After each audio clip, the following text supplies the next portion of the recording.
ನಮಸ್ಕಾರ. ನಾನು ನಿಮ್ಮ ಲಕ್ಷ್ಮೀ ಹೆಬ್ಬಾಳ್ಕರ್ ಮಾತಾಡ್ತೀನಿ. ಇವತ್ತಿಗೆ ಕರ್ನಾಟಕ ರಾಜ್ಯ ಸರ್ಕಾರದ ಮಹತ್ವಾಕಾಂಕ್ಷೆಯ ಯೋಜನೆಯಾದಂತ ಗೃಹಲಕ್ಷ್ಮಿಯನ್ನ ಜಾರಿಗೆ ತಂದು 1 ವರ್ಷ ಆಯಿತು. ಈ ಸಂದರ್ಭದಲ್ಲಿ ಕುಟುಂಬದ ಎಲ್ಲ ಯಜಮಾನಿಗಳಿಗೆ, ನನ್ನ ಗೃಹಲಕ್ಷ್ಮಿಗಳಿಗೆ ನಾನು ಹಾರ್ದಿಕ ಶುಭಾಶಯಗಳನ್ನ ಮತ್ತು ಅಭಿನಂದನೆಯನ್ನು ಸಲ್ಲಿಸ್ತೀನಿ.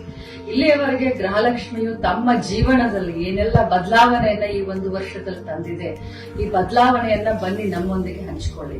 ರೀಲ್ಸ್ ಮಾಡುವುದರ ಮುಖಾಂತರ ಯೂಟ್ಯೂಬ್ ನಲ್ಲಿ ಹಂಚಿಕೊಳ್ಳಿ.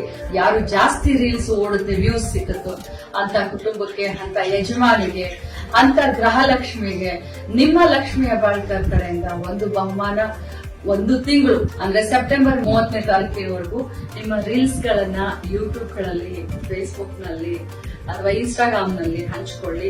ಜಾಸ್ತಿ ವ್ಯೂ ಸಿಕ್ಕಂತ ರೀಲ್ಸ್ ಮಾಡಿದಂತವರಿಗೆ ನನ್ನ ಕಡೆಯಿಂದ ವೈಯಕ್ತಿಕವಾಗಿ ಒಂದು ಬಹುಮಾನವನ್ನ ಕೊಡ್ತೀನಿ.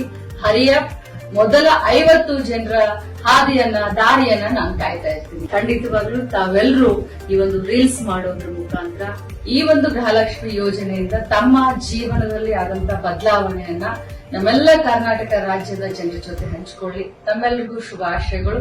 ನಮಸ್ಕಾರ. ಎಲ್ಲರಿಗೂ ಒಳ್ಳೆಯದಾಗಲಿ.